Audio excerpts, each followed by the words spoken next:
Hi, this video we are going to use this example to determine centroid, and my goal here is trying to see I want you to be flexible determining it. There are many ways to solve a problem, and sometimes you just need to find what is the easiest way to do. And so for this problem, they give us this kind of like a olive shape. They want us to find the centroid of this shape. How do we normally do it? Typically, you would think you have two ways. You have like composite area or integration method, right? So if we do decided to go with an integration method, what we do is we go ahead and draw a rectangle, right? Then we go ahead and integrate. But when we draw a rectangle here, it's going to be stuck between those two curves. The first step we always need to do for integration, you need to find this slope k1, right? For the first curve, the straight line y equal to k1x, because we know this dot right here, which has coordinate of a, b, that's going to satisfy this equation. So knowing that, plug b for y and x for a, we can solve our k1, which is b over a. Then we know this equation will be y equal to b over ax. Then for the second curve, we have y equal to k2. However, here is power of 2 now. Again, this AB point will satisfy this equation. So plug that in there, a and b coordinate for x and y. We find our k2 is going to be b over a squared. Then we can write down the second curve as b over a squared power of x squared. So knowing that, we can go ahead thinking about this rectangular element. For this rectangular element right here, we know the width will be dx, and the height here is going to be different, because for this point, it's taking up the x and y from the first curve. So I'm actually going to write down y1 and x1 and y2, x2. So here, that's going to be my x and y1. And this point on this power of 2 curve is going to be x, y2. Why do I ignore the subscript for x? Because they share the same x, right? They are on the vertical line, so x is the same.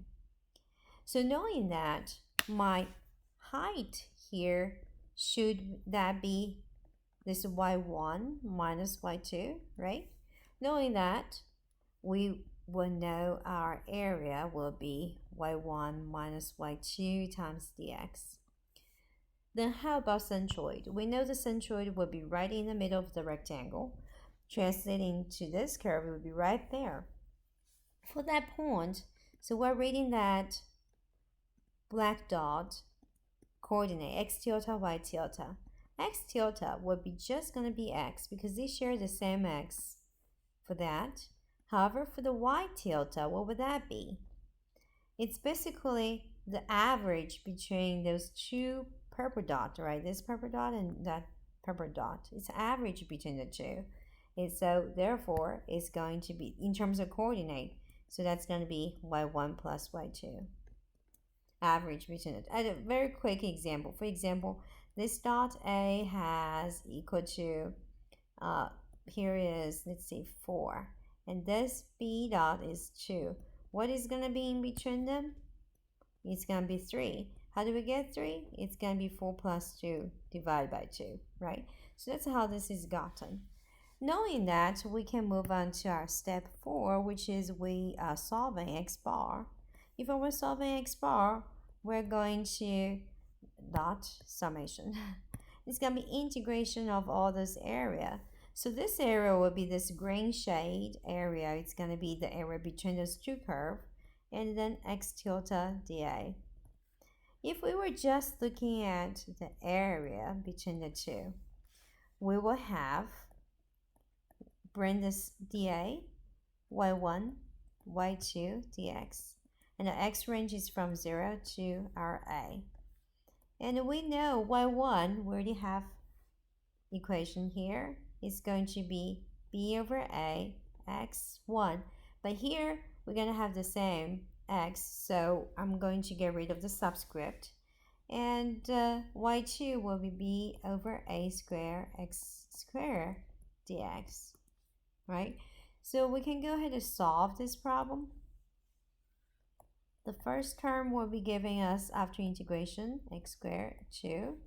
The second one will be x cubed and 3. And both of them is ranging from 0 to a. 0 to a. Then bring that a. So we'll have a squared. The second one will be b over 3a squared and a cubed. Then cancel it out. ab over 2 minus ab over 3. What do we have? We'll have 6 ab over 6. So that's just help us to figure out the area, right? Then we can go ahead solve the rest by putting like x tilde dA. Go ahead and solve that. X tilde will be x, dA will be y1 minus y2 dx. All right, you can start to say how we're going to solve this problem using integration method, right? And here I'm actually going to pause now, because if you know calculus 2, you can go ahead and solve this now. But this is not a clever way to solve this problem. The easiest way we actually going to do is using the composite area and using that cool pattern we generated in the previous video. So what do we have here? If we want to find this green oops. If we want to find that, what we're going to do is basically we're going to have this curve, triangle, minus this, right? So this is y equal to kx, k1, this is y equal to k2x squared. Since we already figured out the k1, k2, you can even substitute a. So it's basically that. We can treat it as a composite area. So in order to do that, we can make our table. This is the curved one. Hard to, okay. So we'll have our area. We also have our x tilde and the y tilde. What do we have here? Area. This is a and b for base and height. And we know triangle half AB. And this is power of 2. We know based on the pattern, it's just AB over 3. So if you missed the previous video, look at that video about the common shape and the cool pattern for centroid. Then everything here will be super clear. X tilde, if we were drawing that, and remember coordinate is here. That's how this problem was drawn, because coordinate origin is at that bottom left. So knowing that, our x tilde is going to be 2/3 of a, right? Because this is 1/3 of a, and reading the coordinate, that's going to be 2/3 of a. Then the same thing for our y tilde, we know that's going to be 1/3 of b. From here to here, it's 1/3 of b. Okay.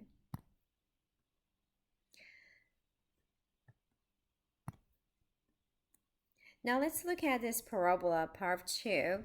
We know the area is AB over 3, and we know x tilde, the centroid will be here, and the reading coordinate, again, this is x, this is y.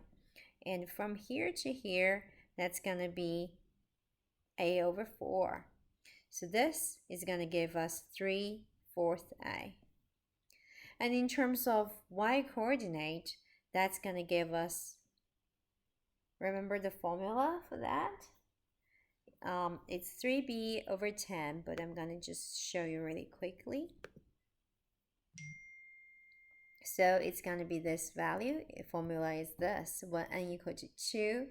So it'd be 3/10 over height.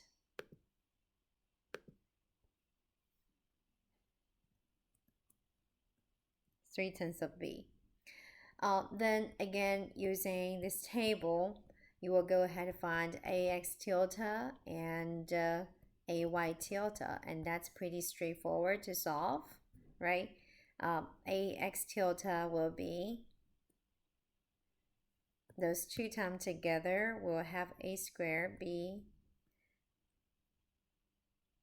3, you know, and you can do the same thing for ay and right here. I'll just leave up to you to do it. But now here I want to just prove one thing. We want to figure out the last column you are going to add on is going to be summation, right? However, one thing I forgot to mention, this is minus. It's super important. That's minus. So if it is minus, what do we have here? Area is going to be negative. So I'm going to highlight that. It's super important.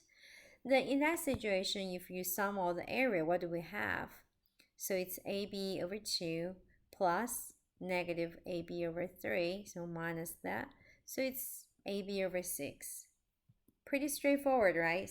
AB over 6 is the same thing what you did by solving earlier, AB over 6, by using integration method. And remember, we stopped at the integration here because this is getting lengthy. As long as you know how integration, you can solve it. But now you think about it, if you're using this composite, using this pattern you generated in terms of area, and x tilde and y tilde for this power of n, then you can solve this problem in very short period of time. Alright, so that's it for this video.